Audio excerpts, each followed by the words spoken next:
So I assume most of you are probably in North America somewhere. So good morning to you all. And I see some people also from India and the East. So good evening to you as well. So I'm going to start with the Samyutta Nikaya. This is called Anuradha.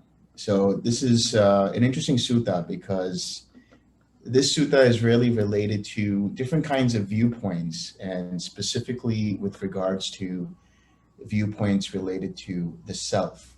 So what we're talking about really is the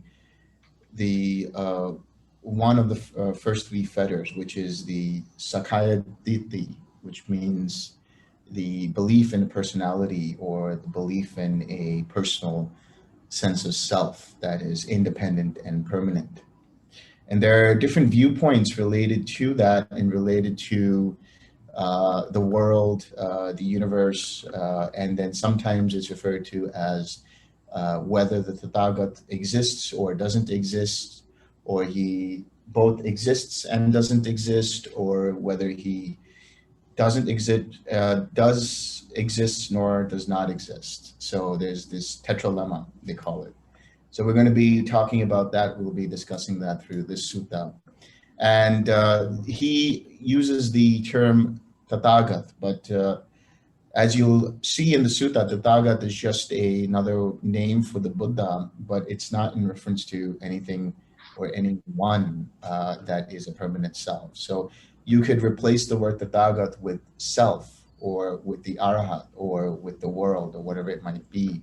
But specifically here, for the purposes of understanding the fetter of self-view, of personality belief, we'll be looking at it from that context. There are different ways of understanding the different types of self-view. In the Abhidhamma, there are about 20 different types of self-view, which you can still find in the suttas like this one, as well as in the Chula Vedala. They have a little bit of a difference. We can discuss that later, but for the most part, they're pretty much the same in terms of the kinds of views related to the self and in regards to the five aggregates. So with that sort of an introduction, let me start with reading, and then I'll give you the explanation as we continue.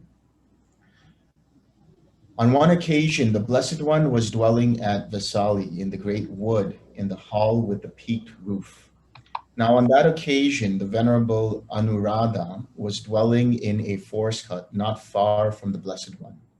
So this is Anuradha, not to be mistaken with Anuruddha. Anuruddha was one of the prime arahats and disciples of the Buddha, and he was known for his clairvoyance, his ability to see into different realms of existence and read into people's minds and things like that. In fact, during the Buddha's parinibbana, he was able to discern with that clairvoyance whether the Buddha had passed into parinibbana or not, and actually was able to record the Buddha going through each of the jhanas in the forward direction and then in the reverse direction, and then finally going into the fourth jhana and then taking parinibbana as his object, and then the dissolution of the five aggregates. So here, this is a different person altogether, and his name is Anuradha. So it says, then a number of wanderers of other sects approached the Venerable Anuradha and exchanged greetings with him. When they had concluded their greetings and cordial talk, they sat down to one side and said to him, Friend Anuradha, when a Tathagat is describing a Tathagat, the highest type of person, the supreme person, the attainer of the supreme attainment, here they've already made the mistake of assuming Tathagat as a person, which is not the case, as you'll see. He describes him in terms of these four cases. The Tathagat exists after death, or the Tathagat does not exist after death, or the Tathagat both exists and does not exist after death, or the Tathagat neither exists nor does not exist. So this is the tetralemma that we were talking about. So here the Tathagat exists after death. That is a eternalist view, the idea that there is a life beyond death that is the same sense of self. It is a soul that continues on after death. The Tathagat does not exist after death is the view of annihilationism, which is to say that the self is equated with the body. And so when the body is dissolved at the point of death, so is the self. The Tathagat both exists and does not exist after death. So this is, according to the notes, the commentary in this, it's regarding a syncretic view, which is trying to basically appease both viewpoints in saying that it is a type of eternalism. Or the Tathagat neither exists nor does not exist after death. And this is more of a skeptical view. This is in ancient India, there was an entire group of people known as the Jnana, and that's really the skeptics, the Indian logical skeptics. And they were also known as evasive skeptics, and sometimes known as eel wrigglers in the suttas because of their inability to really stand to one point and really, have some kind of a view that they talked about or professed. When this was said, the Venerable Anuradha said to the wanderers, "Friends, when the Tathagat is describing a Tathagat, the highest type of person, the supreme person, the attainer of the supreme attainment, he describes him apart from these four cases. The Tathagat exists after death, or the Tathagat does not exist after death, or the Tathagat both exists and does not exist after death, or the Tathagat neither exists nor does not exist." So here Anuradha is trying to explain to them that none of these point to a sense of self, and none of these are valid in terms of trying to examine the nature of a Tathagat or examine the nature of a self. And he's saying there's a view apart from this. He says that the way to describe him is apart from these four cases. But that is only partially right, assuming that Anuradha is talking about a fifth case. But we'll see that that fifth case is something different entirely towards the end. When this was said, those wanderers said to the Venerable Anuradha, "This bhikkhu must be newly ordained, not long gone forth. Or if he is an elder, he must be an incompetent fool." So the wanderers of these different sects were obviously considering Anuradha to be a monk who had just newly been ordained. And so they assumed that he didn't know what he was talking about completely, and that surely the Buddha must have one of these viewpoints in his philosophy and in his Dhamma.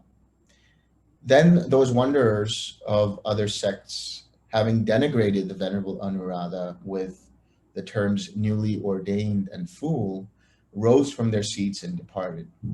But obviously the views that they had were inconsistent with the Dhamma, with the Buddha's dispensation. So their assumptions were based on what they knew and understood as reality, but was still under the conditional lens of reality. Then not long after those wanderers had left, it occurred to the Venerable Anuradha, "If those wanderers of other sects should question me further, how should I answer if I am to state what has been said by the Blessed One and not misrepresent him with what is contrary to fact? And how should I explain in accordance with the Dhamma, so that no reasonable consequence of my assertion would give ground for criticism?" So he has a very valid line of thought. He wants to know what would be the best way to respond to questions like this. And so he goes to the Buddha. Then the Venerable Anuradha approached the Blessed One, paid homage to him, sat down to one side, and reported to the Blessed One everything that had happened, asking, "If those wanderers of other sects should question me further, how should I answer, so that no reasonable consequence of my assertion would give ground for criticism?" And now the Buddha responds. He says, "What do you think, Anuradha? Is form permanent or impermanent?" "Impermanent, Venerable Sir." So form is impermanent. You see, we always see this in some of the suttas regarding the 5 aggregates as being impermanent or permanent. But what does that mean exactly in terms of form, feeling, perception, formations, and consciousness? Impermanence is really the understanding of anicca. And anicca means something that is not permanent, something that is transient and always in flux, something that is always changing due to external causes and conditions, or even internal causes and conditions, like in the case of the body. The body continues to age, even though we don't really recognize it. But if you look at it, we were born as infants and, went through the stage of toddlers, went through the stage of childhood and adolescence and adulthood. And eventually we will all grow old, and eventually the body will deteriorate and decay after death. So the form that we see, whether it's our own body or form in relation to anything else, because there is another questionnaire that the Buddha puts forward in regards to form, which is form near and far, past, future, or present. So he talks about form in relation to not just this body, but all forms. Whether you're talking about the earth itself, the planet itself, rocks, whether you're talking about the form of animals and other beings, whether you're talking about the form of stars and so on. Everything decays, everything deteriorates, everything is in a state of flux. So he says it's impermanent. And so he says, therefore, seeing thus, he understands there is no more for this state of being. So this has been an abbreviated version, but the full version of that, what he's talking about is, if form, feeling, perception, formations, and consciousness, if those are impermanent, would one consider them to be a source of happiness? Because a source of happiness would be something that is unending, something that doesn't deteriorate, something that doesn't decay, something that continues on and gives you, satisfying happiness that continues to satisfy no matter the circumstances. So in this case, the form, feeling, perception, formations, and consciousness, Anuradha describes as being suffering, not happiness, not a cause for happiness, because they are impermanent. So then the Buddha says, if what is impermanent and suffering, should it be right to call that as myself, me, mine, and myself? Should it be considered to be a self? Should it be considered to be my essence, my independent, permanent sense of self? And it cannot be, because if what is impermanent is supposedly,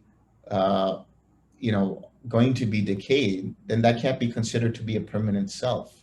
If something that is a cause for suffering should be considered to be self, that would be inaccurate, because a self always is looking for happiness for itself. The self is independent. But the 5 aggregates are arisen because of causes and conditions. So any self attached to that would be impersonal, would be impermanent, and would not be considered to be independent. Excuse me.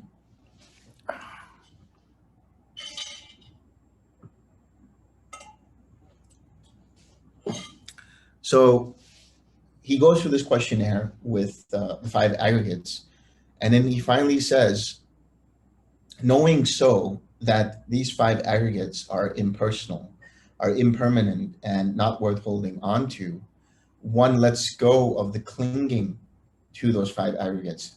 Having not clung to, their mind does not become agitated. Their mind becoming not agitated becomes peaceful, knowing reality as it is. And so there is that hallmark statement, which is that birth is destroyed. What had to be done has been done. The spiritual life has been completed, and there is no more for this state of being. So the Buddha goes through this as one aspect where he says all five aggregates now we understand as impermanent. We understand as a cause for suffering, and we understand as impersonal. Now that we have this foundation, let's look at the next part of the questionnaire. He says, what do you think, Anuradha? Do you regard, excuse me,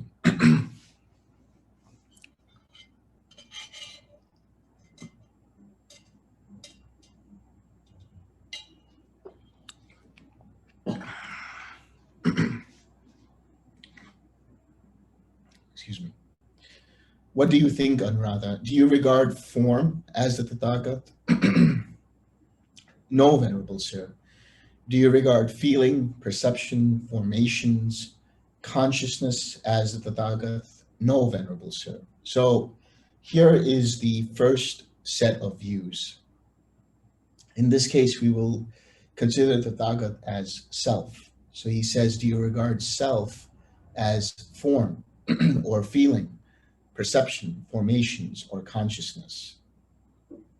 So that's equating the self as one of these five aggregates. And that cannot be the case, as we already know that each of the five aggregates are impermanent and suffering and not self. So these first this set of five views has been understood as invalid. It cannot be self. So then he says, what do you think, Anuradha? Do you regard the Tathagata or the self as in form? No, Venerable Sir. Do you regard, so now he's talking about the self as in form, meaning that there is a sense of self within form. There is a sense of self within feeling. There is a sense of self within perception. There is a sense of self within formations or consciousness. So the first set of views was self as the five aggregates, which would be invalid.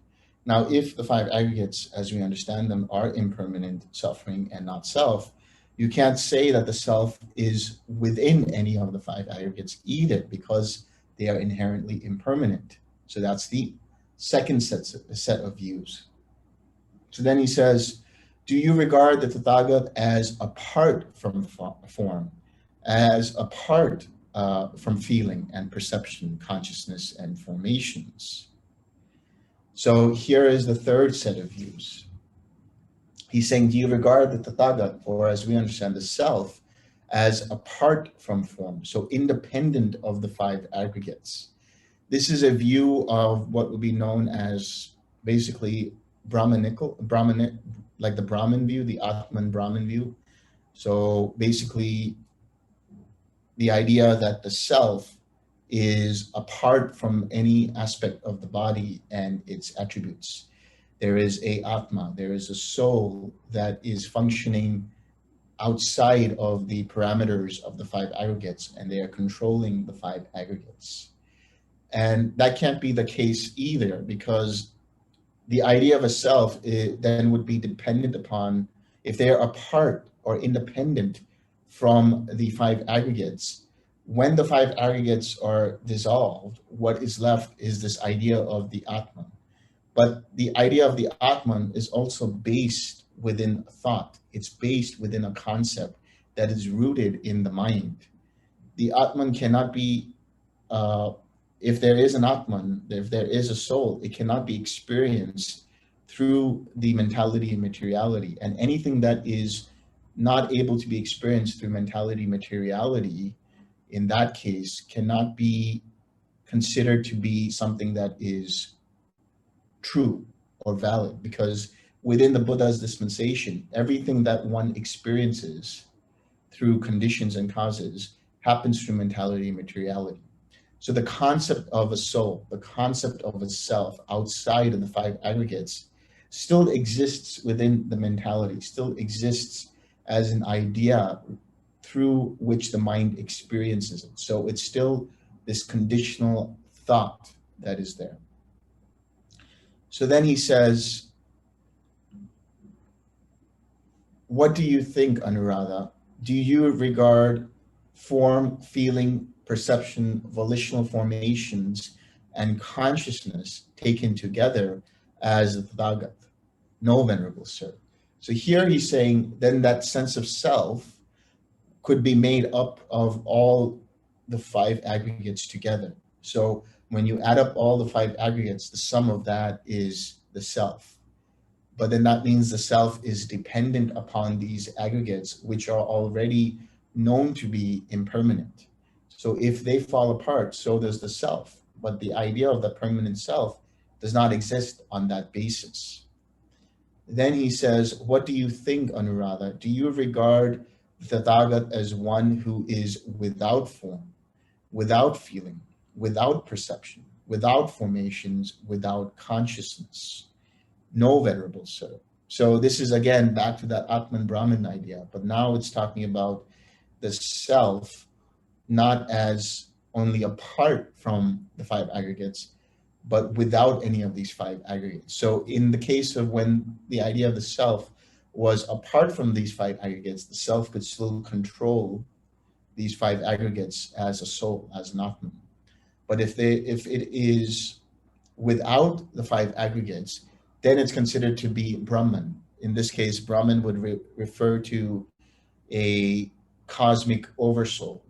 And again, the idea of that, the eternal consciousness, a consciousness that is all pervading, is still rooted within the concepts of the mind and can only be experienced through the processes of the mind.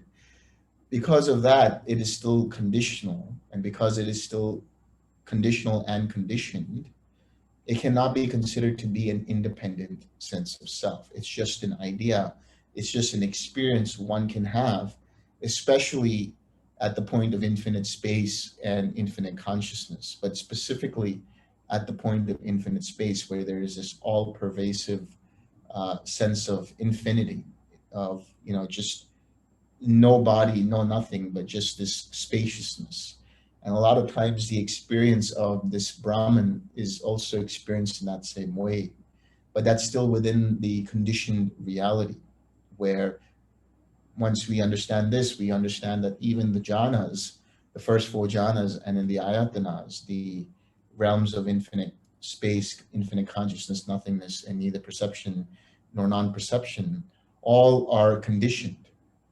They arise because of a series of causes and conditions, and they are also impermanent. They are also not worth holding on to because they are impermanent, and they are also considered to be not self.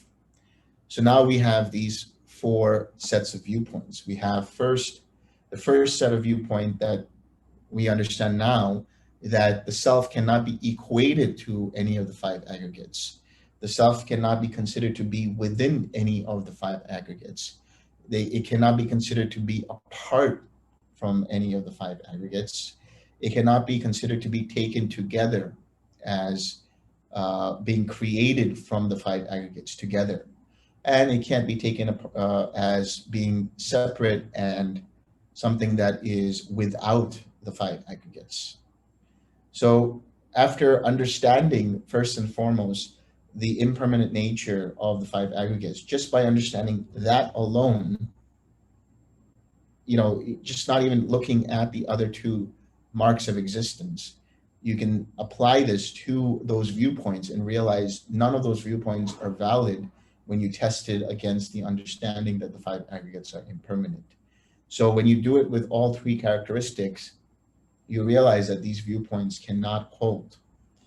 So then the Buddha says, but Anuradha, when the Tathagat is not apprehended by you as real and actual here in this very life, is it fitting for you to declare, friends, when a Tathagat is describing a Tathagat, the highest type of person, the supreme person, the attainer of the supreme attainment, he describes him apart from these four cases.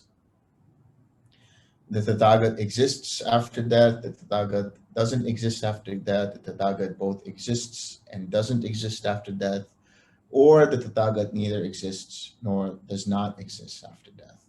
So basically he's saying, after having taken a look and understood all of these different viewpoints and understanding that they are invalid through the perspective of seeing the five aggregates as they really are, the idea of a self cannot be apprehended. The idea of a Tathagata cannot be apprehended. All it is a series of formations.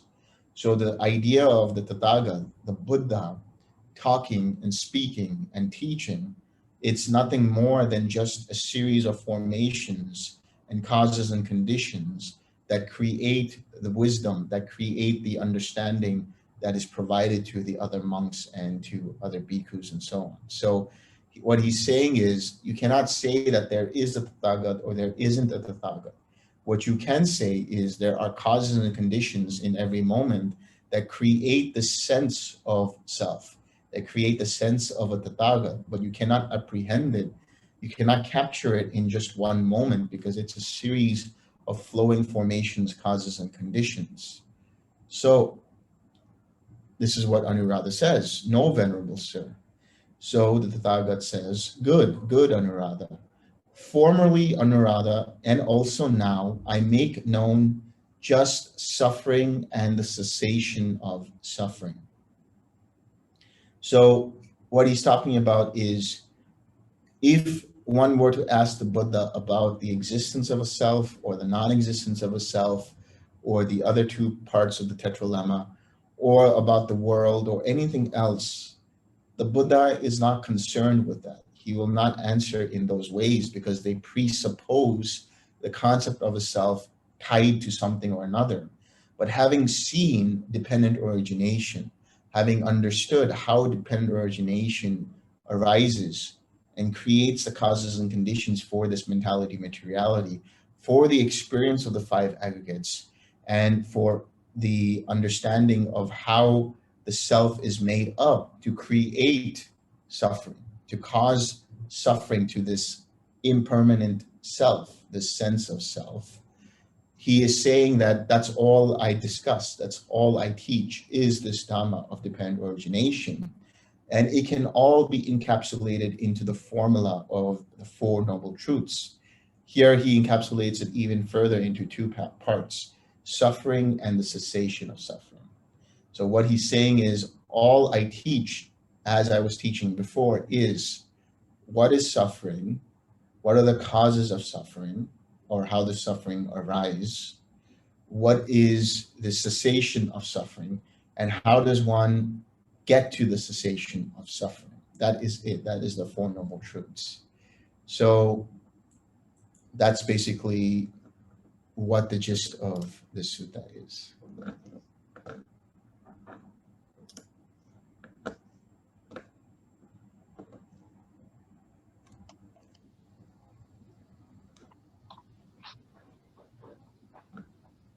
Thank you, Delson.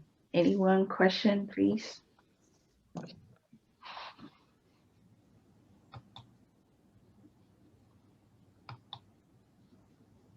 Thank you, Delson, for a very interesting read. I have a question about the view of the Atman. So is the argument against the Atman not so much whether one exists or not, but it's more like, if it sounded like you were saying, if I can think about this concept, then this concept is no good. So since I think about what an Atman is, then it means that whatever it is, it must be conditioned because I can think about it. And so then this is no good. And is that why perhaps they never describe Nibbana? They just say it's a thing, but we don't describe it, because then it would also fall under, it would also be susceptible to the same argument raised against the concept of an Atman. Does that make sense? Yeah, it makes sense. Yeah, you know, Nibbana is also known as Nipapancha, which is essentially non-proliferation or non-conceptual mind. So even the non-conceptual mind is a concept. So that's why it is beyond the words, beyond the thoughts of a mind. Nibbana goes beyond the mind. And so it can be understood in the sense of quenching the fires of delusion, hatred, and greed, which is a good way of understanding what a mind without craving would be like. But the actual experience of Nibbana as such is beyond words, beyond concept. Right, and so, but the concept of Atman falls within words and within concepts, I guess, and that's why it's rejected. Yes, it's rejected for one reason is that, but secondly, the experience of the Atman, as people have experienced it or have described their experience, still falls into that whole conceptual mindset. So when you are, anything that you are experiencing in the way of mind is still a feeling and it's still a perception. And all feeling and perception is conditioned by the fact that it is happening within the mind and the body.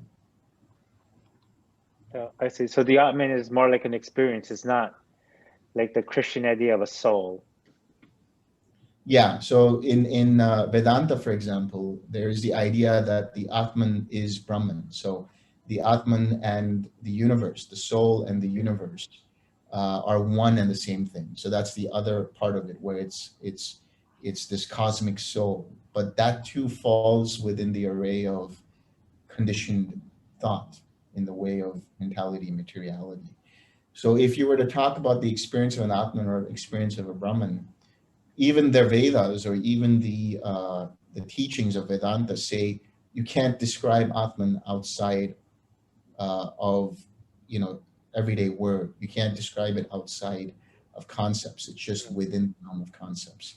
That's why the Buddha didn't specifically say that there is an Atman or there isn't an Atman. But every time anybody proclaims that there is an Atman, they are saying it because they're saying it from their understanding through their mind, through the experience in the mind.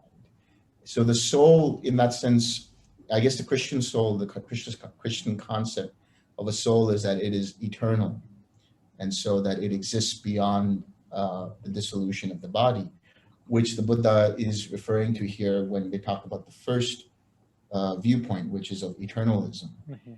You can't say that the soul is any of these five aggregates. So whenever he talks about the soul or the idea of a self, he's always relating it to the five aggregates, because this is really the totality of one's experience. It's a great way of summarizing the experience that one has in this world, whether it's related to the body, whether it's related to feeling in the sense of sensory experiences, mental experiences, whether it's related to perception, which is referring to memory and knowledge and learning and concepts, or whether it's formations, which are basically the impressions that one has in the mind based on previous choices one was taking.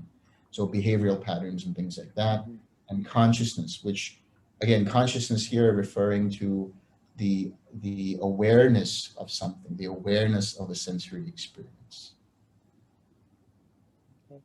Thank you. So, one question, please. Tathagata cannot be described after his death. It is only in the shape of cessation of suffering, but not even a feeling of cessation of feeling also not mentioned. Next. Coming to these words, particularly Dhamma, Kamma, Nibbana or Anapana, all these things, before Buddha was also there. When you mentioned about the Hindu literature, Upanishads and others, they were all quoting these words in a different way. Yeah. But Nibbana, what we say in our discourses is different from their Nibbana, Nirvana, for that matter. Yeah. How come these things, same words are differing in Hinduism and also actual Buddha Tripitaka, Sutta, Suttavāda? Yeah. Please explain. Yeah.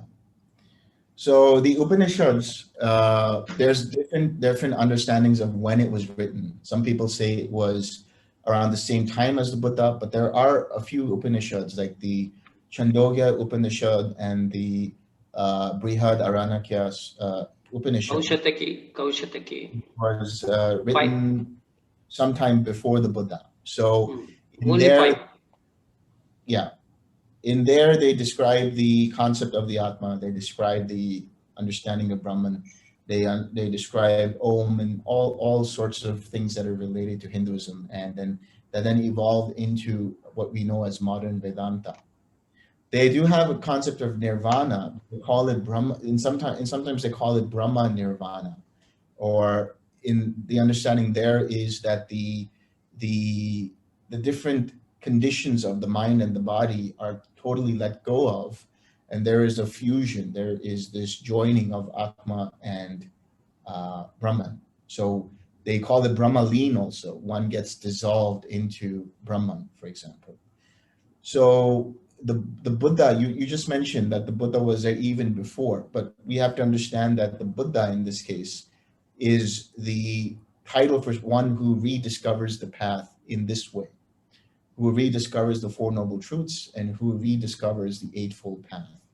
So there is one thing, according to this whole sort of complex matrix of Buddhism and the understanding of the suttas and everything else, there is one thing that seems to be always there, but the difference is it's not known of until a Buddha is there to explain it. And that is the process of dependent origination. So it's not that when the Buddha arose, that was the only time dependent origination was there.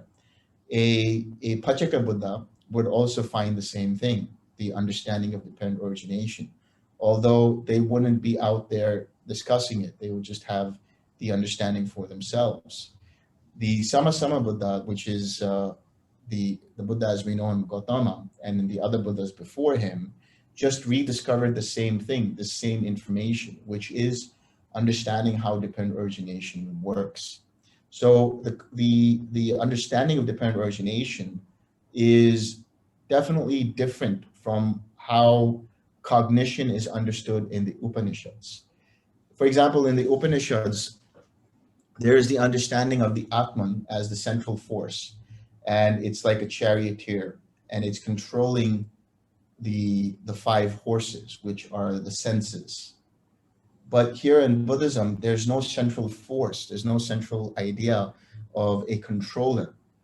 The way Buddha understood how the mechanics of cognition worked was that it just arose because of contact with the six sense bases.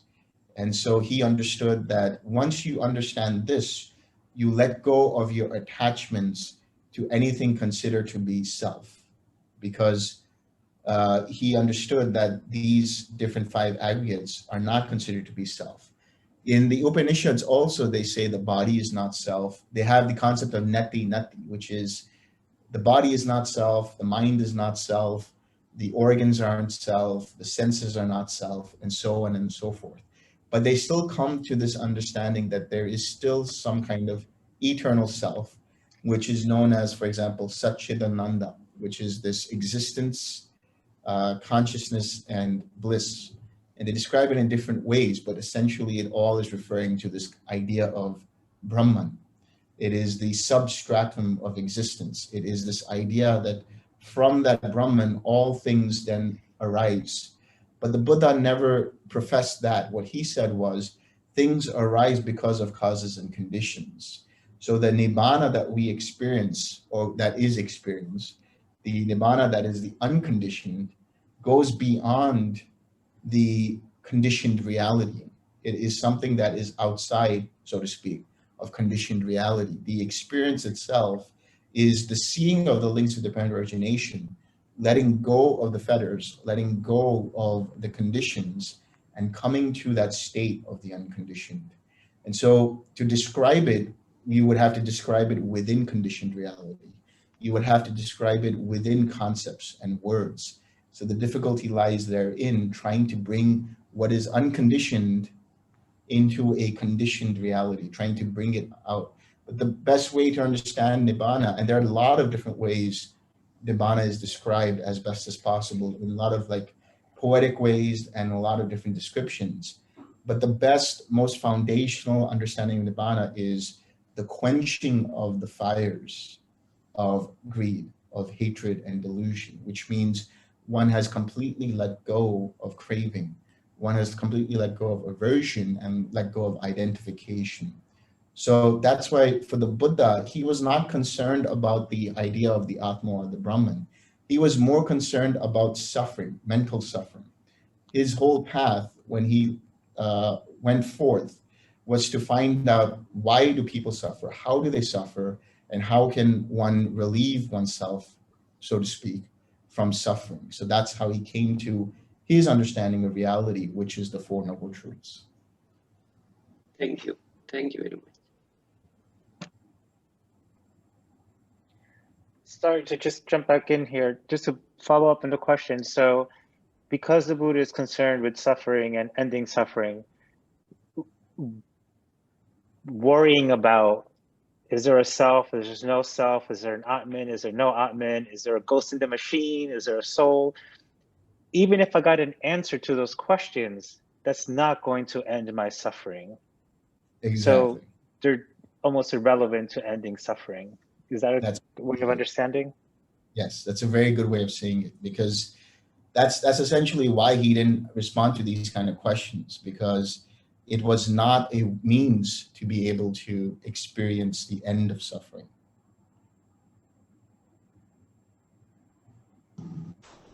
Somebody has their hand raised. It looks like. Hi. Hello. Thank you, Delson. I was wondering why, can you see me? I have a kind of unstable connection. I'm sorry, I have my camera on, but can you hear me all right? Yes. I was wondering why we couldn't just say, I don't know. I don't know. What would be a problem with that answer? I don't know if there is a self or not a self, and or even with the argument of saying, yes, that, you know, everything is in a flux and in a flow, and the whole discourse on, you know, whether there is or is not a self. What is the problem with the answer?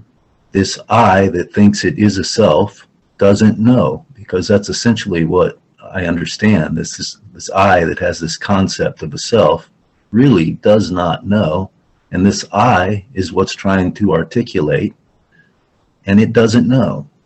Yeah. So this I that's articulating is saying, trying to tell this other I there's no self. It doesn't know. The other I doesn't know. Nobody knows. So saying I don't know seems like that would be quite appropriate. Yeah, it would seem like it's quite appropriate, but in fact, the Buddha had also talked about this in reference to being some of the questions related to being the unanswerable questions. For the mere fact that, yes, one can say I don't know, but then that idea of I don't know, it also lies in the territory of there is a self that doesn't know if there is a self. So he tried to answer in a way to say that, okay, yes, there is a self, but that self is conditioned. That idea of a self is conditioned. So there is a self in every moment through the process of dependent origination. So he was answering it from that context, that even if one was to say, I don't know, that I that doesn't know, still there is an arising of that I, whether one knows it or doesn't know. So his understanding was that I that arises comes through this process of mentality materiality, comes through the mind and the factors of the mind, comes through the form and the consciousness that is rooted to this form, to this body. The processes that arise through contact and feeling create this idea of a self. And from that idea of a self arises the craving, because once you have the concept of a self, it causes you to personalize things. It causes the mind to relate everything through that concept of conceit, this concept of I am. And as soon as that happens, the craving arises, because now if something good was to happen, there is this identification. Once you personalize it and identify with it, then all your actions are conditioned by that. So the Buddha is just trying to point out that. He doesn't want you to figure out if there's a self or not a self, but he wants you to figure out, yes, there is suffering through conditions. Find out what those conditions are and let them go, and then experience the cessation of suffering.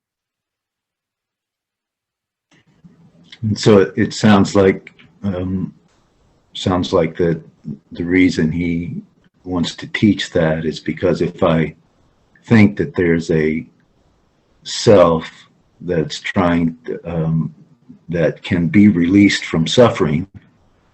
In other words, the self accomplishes this understanding of being,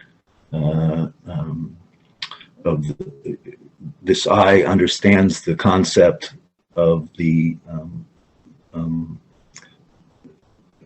dependent origination, and then it has a sort of feeling that it's figured it out. There's an I that's figured it out, in other words. So if one said they didn't know, then they'd be open to saying, oh, the I conquered this idea of no self. And yeah, I think I understand it. Does that make sense? Am I understanding you right? It makes sense, and I would want to bring it to the context of the understanding of the 4 levels of awakening in that case.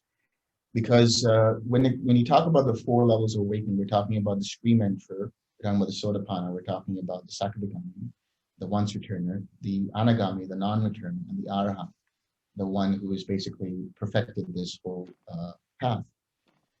So when it comes to the stream enterer, what happens in the case of a stream enterer is they understand through the process of infinite consciousness. When you are in infinite consciousness, you start to see the flickering of consciousness. So you see that there are these conditions arising and passing away. So because of that, you start to let go of this idea of a self. You're no longer concerned about the idea of a self. You're no longer worried, or your mind is deluded by notions of self or not self or anything. It just lets go of the concepts of self. But there is still an inherent sense of self still there. This is called conceit. It's called mana in Pali. And this conceit continues on till the Sakadagami and till the Anagami. That's why if one has experienced cessation and one experiences that nibbana and then the post-cessation experience of the relief, that relief itself feels so good. There is a self attached to it. There is this I, that I feel this relief and I feel amazing and I really like this and I enjoy this. Immediately now there's a sense of self there. So this self-accomplishment also is there, until the point where one realizes even this idea of attaching the self to this relief doesn't make sense, because that relief came about because of contact with the nibbana element. And if you continue to take that as self, there's still a conceit there. If you let go of even that and see that as arising because of causes and conditions, then you have weakened the fetter of conceit and completely let that go. And now anything that you understand through the mind, your experience with the world, is seen as just impersonal causes and conditions.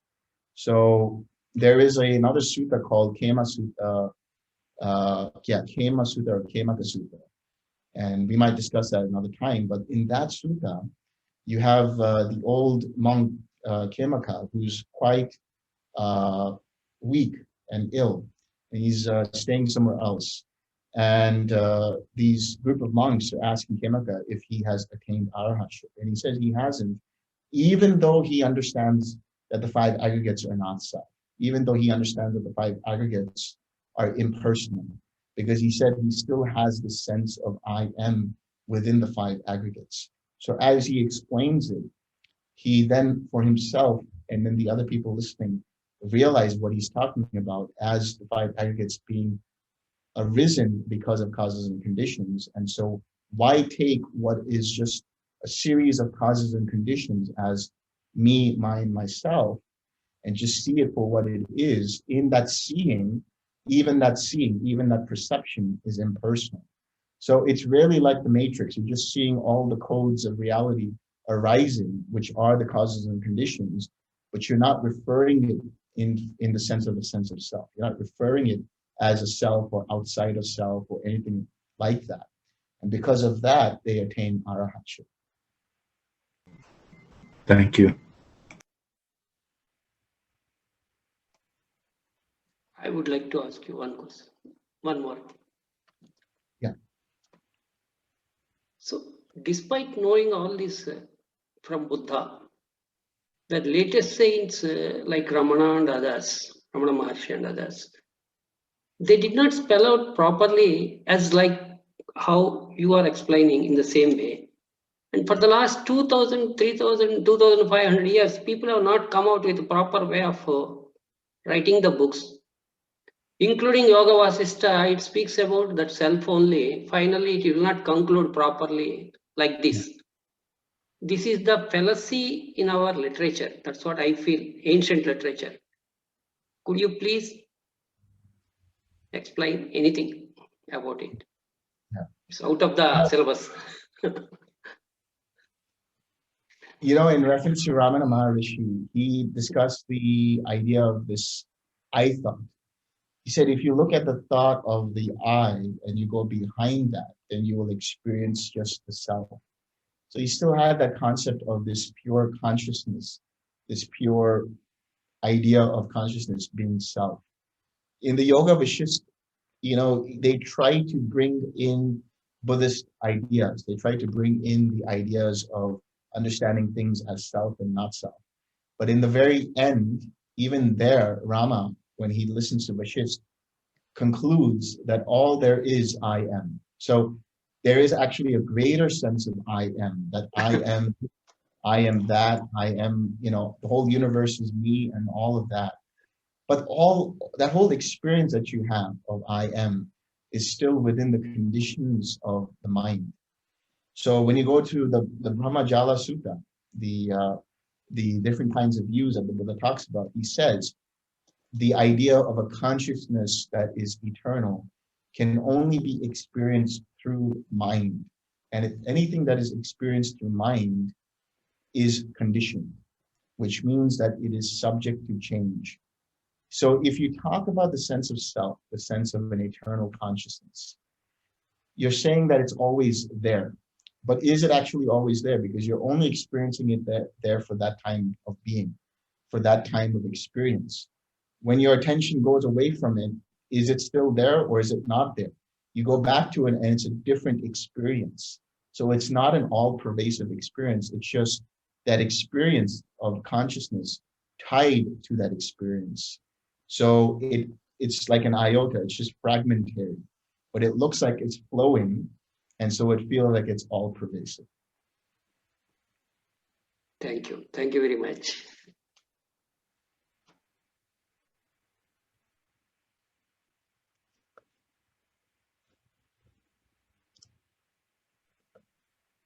Delson, I have a small question.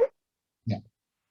About when we are doing the meditation, we realize, okay, feelings come, it's disappeared, and perceptions come, it's disappeared.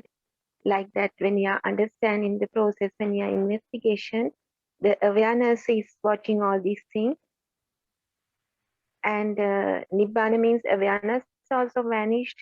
In that itself, even though in the process we didn't identify the non-self, if the awareness goes away, the full there is no self recognitions happening now, something like that. Yeah. So you're talking about the awareness that you see when you're watching how these things arise. That awareness is tied to that experience. So the experience that you have, whatever it might be, in your mind or just now, you're experiencing it through one or more of the six sense bases, which includes the mind. So when you're meditating, you have these different experiences that you're having, but each experience is like a frame in a movie. And each frame is a frame of consciousness that you're experiencing. And because it's so fluid, it all looks like it's just one thing. But actually, in a microsecond, you have millions of different frames of this understanding consciousness. Now, when you have the cessation of perception and feeling, that is the Nirodha Samapati one experiences, the Nirodha one experiences, letting go of all formations.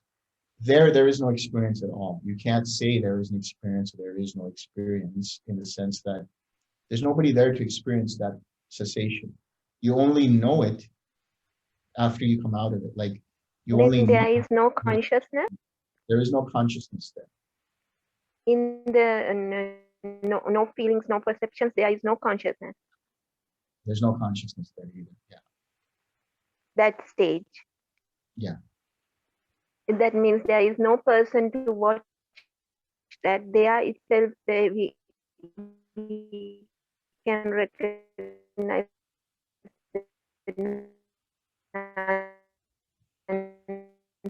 self. You dropped off for a little bit. Can you repeat what you said? Yeah, that then there itself we can recognize the non-self. You can recognize the not self If there is no feelings and perception. Yeah, so when you have the cessation of perception, feeling, and consciousness, there's absolutely no idea that there was a cessation at all, except after you come out of it. So when I say when you come out of it, what I'm saying is, what happens is the formations arise. The formations rise and they're completely pure. It has made contact with the nirvana element. So what is being seen, because the mind is so sharp, the mindfulness has become so clear, is seeing how the concept of self arises. The idea of self being created, so long as there is this personalizing going on. But if no personalizing is going on, then all you're seeing is just this series of conditions that create the concept of cognition, that create the experience of cognition, that create the experience of consciousness. So the not self, the understanding of not self is solidified when you see that there's no involvement of a you in the flowing of the in the post-cessation event. Okay. Thank you so much.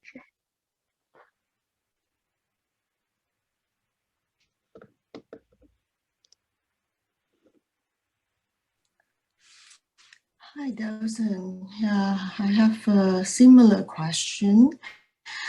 I want to know if we are like in the process of the meditation practice is trying to, this is the concept of, as far as I have been trying to tap in and understand what the sutta and all many sutta about like the non-I, right, is to get to a concept or a non-concept of like, and the practice also like to get rid of a concept.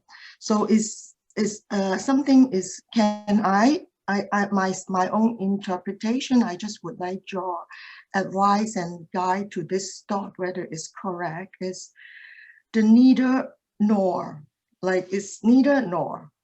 Is everything is neither nor. There is nothing, even the concept is neither nor. So everything we are experiencing is neither nor. Can I be interpreting it like this way? Or is like, and also how do we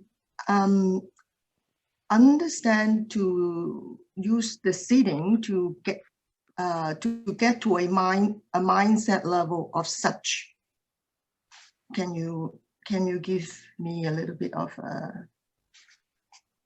yeah, can you give me more clarity when you say neither nor? Are you referring to neither nor, meaning that neither there is a self or not a self?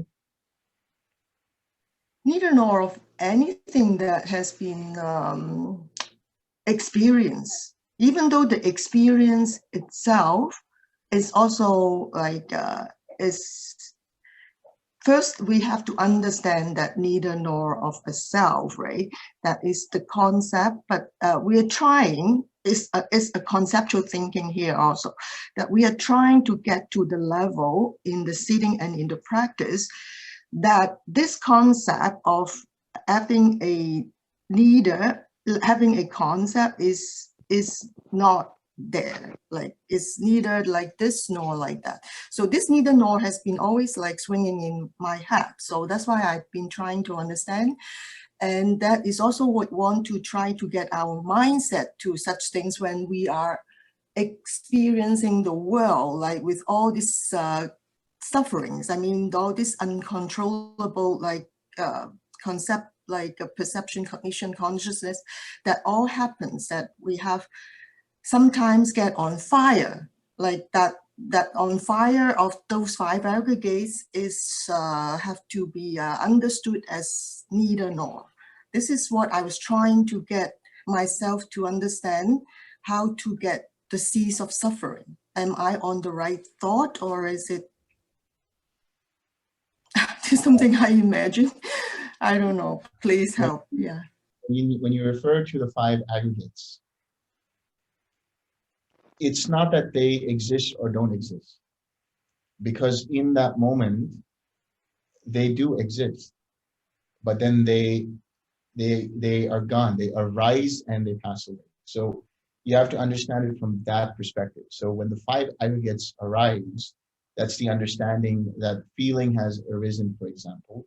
That feeling arose because there was contact with the outside world, with the sense objects and the sense receptors. There was contact between the two, and there was feeling. So, for example, the light hits my eye, or the light hits the eye receptors, the photoreceptors in the eye, and feeling of seeing. But then another ray of light hits, and it's happening in every microsecond. So you have to look at it from the perspective of arising and passing away. So in the arising, there is that sense of this feeling there, the feeling being present, but it goes away when it passes away, but there is another feeling. So it's everything that arises and passes away does so because of a series of causes and conditions. So neither nor, you can't really apply it to neither feeling nor not feeling. So there is a feeling or not a feeling. There is a feeling in that moment of the arising, and then it passes away, and there is a new feeling in the new moment, and there's a passing away. Likewise with perception, formations, and consciousness.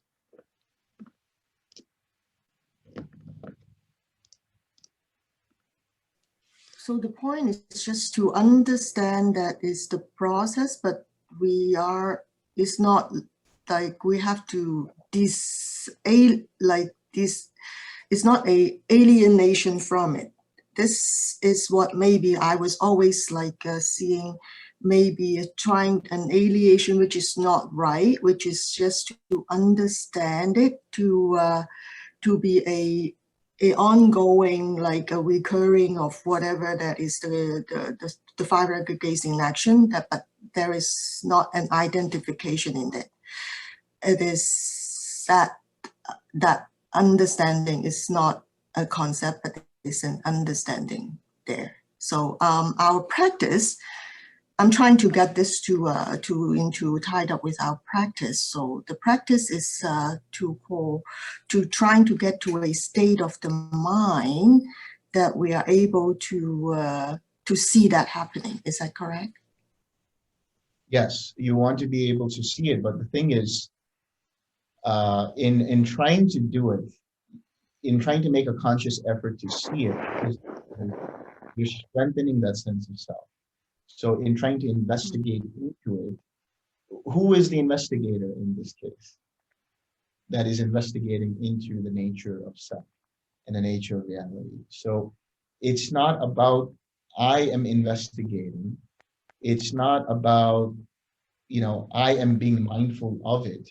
It's just that this perception arises, that the experience of not self arises. So there is another sutta in which Sariputta is talking, well, Ananda actually asks him, he says, is there a understanding, or is there a level of perception, or is there a level of awareness that goes beyond the understanding of the four elements, that goes beyond the understanding of the planes of existence, that goes beyond the understanding of the four jhanas and the arupa jhanas, and goes beyond all concepts? And he said, yes, there is.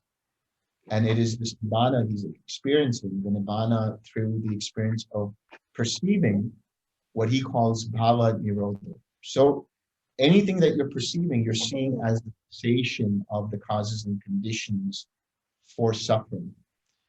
But in trying to look for it, it's going to only strengthen the sense of self.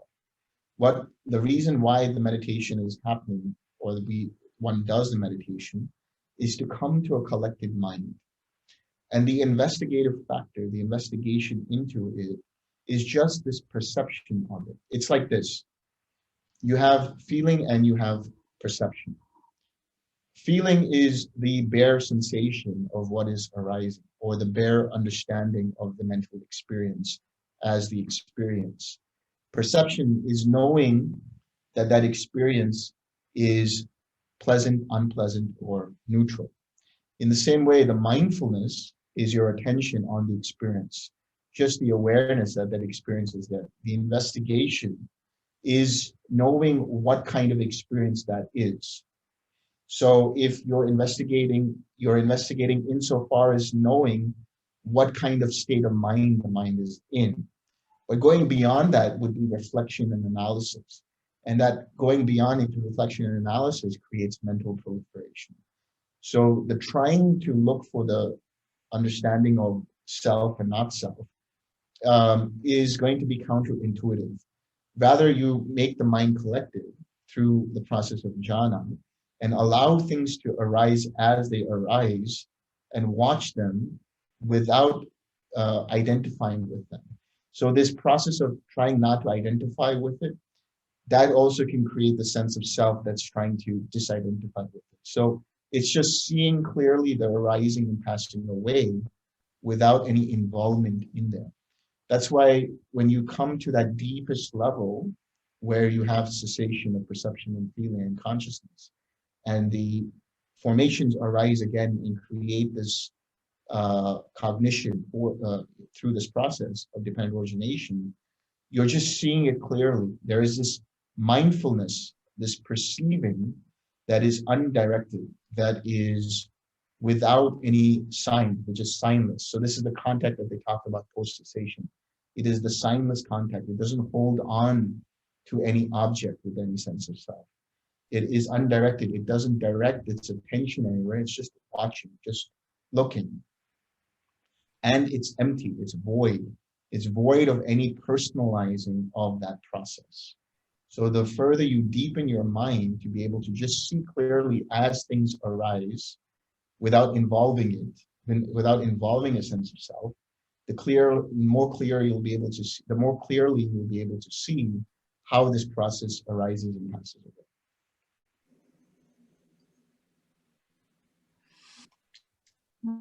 Thank you very much. Yes, yeah, it's the watching, the keeping like the level of the distance of layer and layer of seeing how it happens. Well, thank you very much. It's furthering the understanding and help. Thank you. It helps a lot. Thank you, Delson, for all your guide all the time. Delson, after hearing you, I've got one more question. Yeah. People from the Arupa realms, how they get the formations after completing their life, rebirth, after completing their life in that Arupa realm, and the dense bodies, how they get the formations and the dense bodies, they are not supposed to get. No, there will still be formations there. See, the formations are not rooted in the physicality of the body. The formations, see, they can be likened to be like synapses. So in the same way, your brain has different synapses that keep coming and going and keep changing neuroplasticity. It's a metaphor for formations, but formations can be understood as carriers of karma. They're carriers of experience. So there are thoughts, there are feelings, there are perceptions that can still arise in the process of the Arupa jhanas. In what way? In perceiving that Arupa jhana. So there's formations that arise based on the experience of infinite space. There's formations that arise based on the understanding of infinite consciousness. Because there are those formations, you can access those Arupa jhanas from the beginning. So what happens is when you have contact with the Arupa jhana experiences, it creates those formations. Those formations having been arisen will still remain in some way, but they will keep arising and passing away. They're not just stored somewhere. They arise based on the conditions. So for example, once you have gone beyond the fourth jhana and you have experienced infinite space, you finish your practice and then you do something else. And then you continue your meditation later, and now you start from infinite space. How were you able to continue with infinite space? Because you are perceiving that through your meditation. That perception of infinite space is rooted in the formations, which are the memory of that infinite space. So in the same way, when you talk about people in the arupa realms, let's say outside on the macro level, there are still formations there based on their experience of the arupa jhanas in a previous life. I want to say this way. Because mindfulness is there for a living being, it is coming back, and after the experience of in meditation, it is coming back to their body. In the case of arupa realms, the mind is preparing some material. That is why they are getting bodies. Is it correct? They don't have materiality, but they have mentality. Mentality. Mentality is preparing material. Within the arupa realm? Yes, they have the kamma seeds. Because they have the kamma seeds, the mind is preparing the material. We have to come to that conclusion because of your answer. Something it is there. There is an experience going on, but the mentality is not rooted in any kind of materiality as we would understand it. So the understanding of the arupa realms is that it's formless, which means there is no actual materiality there, but there is still some mental factors present. Yes. But mental factors, it's like this. It's like, you know, you have the concept of the mind-made body within the understanding of even the suttas or even outside the suttas, where one can do astral projection and things like that. So that experience is happening through the mentality. Now, yes, you can say that the mentality is within the materiality in the human realm and in the realms where there is still a physicality. But this understanding is there that the mentality is without the materiality. So there is still this idea of mentality that isn't rooted or dependent upon the materiality. So how they experience reality is not through the six sense bases, but it's just through the factors of mentality in some way or another. It's like how you're able to, in your own mind right now, if I tell you to think about a lion, the image of a lion pops up, but it's not dependent upon your materiality. It's dependent upon your ability to imagine that lion, which is in the mind itself. Thank you. Correct answer.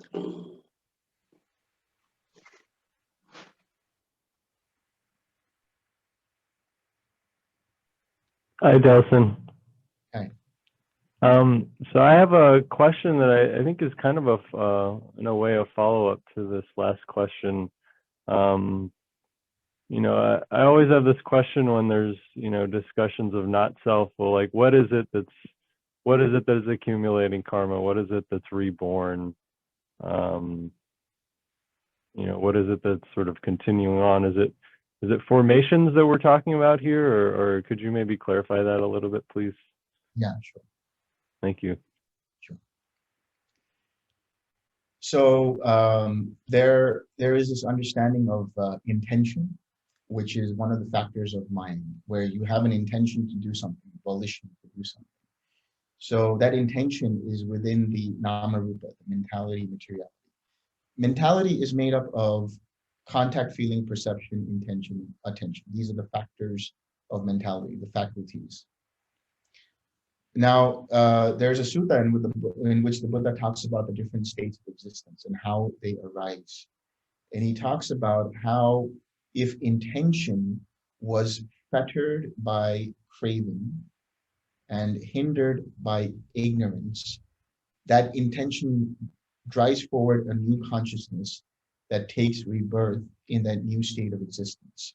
And he calls kama the field, consciousness as the seed, and craving as the moisture. So let's say we talk about rebirth between lifetimes. So at the dissolution of one body and before the rising of another body, in that mind of that being, there are certain things going on that are karmic impressions. Maybe they're thinking about things that happened in that life. Maybe they have remorse, or they have great joy arising, or whatever it is. Whatever that emotion is, it is fettered by conceit. It is fettered by this personal sense of self, and that craves for that experience to continue. It wants that experience to continue, and because it wants that experience to continue, that craving attaches with that intention a new consciousness to the formations. Those formations are creating that sense of remorse or that sense of joy that it wants to experience. It drives out that consciousness from this life. And when that consciousness that is called the evolving consciousness, it gets rooted in a new mentality materiality. Let's take, for simplicity's sake, a new human rebirth. That consciousness then is implanted in a new mentality materiality at the point of conception. And then a new consciousness arises, so that those formations have now taken root in that new mentality materiality, and they continue on. But there is a caveat that the Buddha has, which are essentially his final words before parinibbana, which is all sankharas are impermanent. So for anyone who thinks that sankharas are permanent, he explains that even these sankharas are dependent upon different experiences, dependent upon contact and so on. So even though we say these formations have now taken root in a new mentality materiality, they are still impermanent because they arise based on conditions of contact and they pass away. So ultimately, it's not about the dissolution of formations that causes parinibbana. It's the non-attachment to those formations. It's the non-craving. Because the mind of the Arhat is destroyed craving altogether, there is no moisture for any more kama to take place. There's no moisture for the seed of consciousness to be nutrified within that field of kama. And so because no craving is nutrifying it, not sticking to those formations, there is no new consciousness that is arising to take rebirth in a new mentality materiality.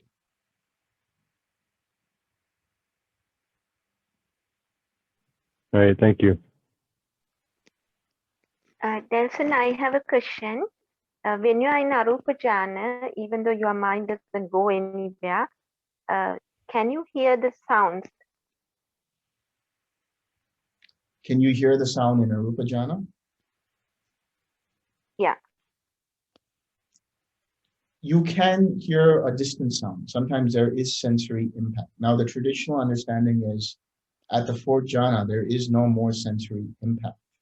Mm-hmm. But even in infinite consciousness, you might still hear something in the distance, for example. But it won't be as prominent as it would have been in a preceding jhana. Mm-hmm. But if you don't hear it at all, it could be because the mind has become too absorbed.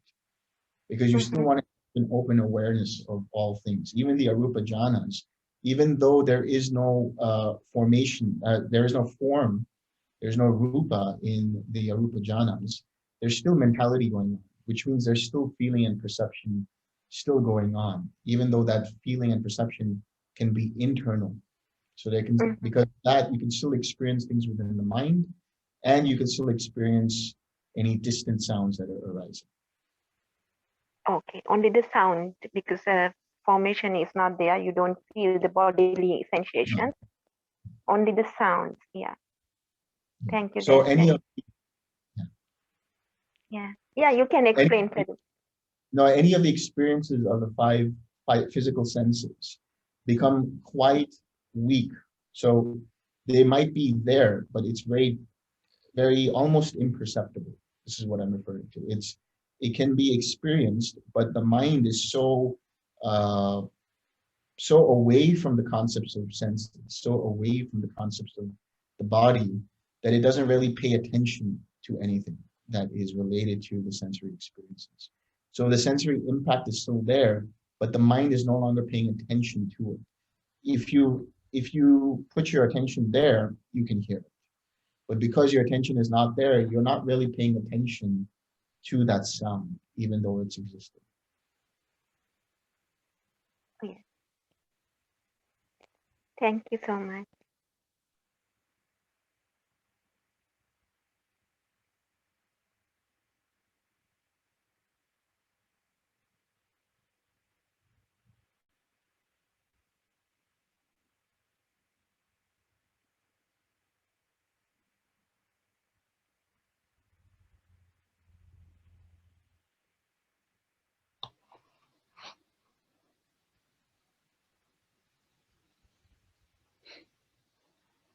Any more questions? I think Delson been talking about 1.5 hours now.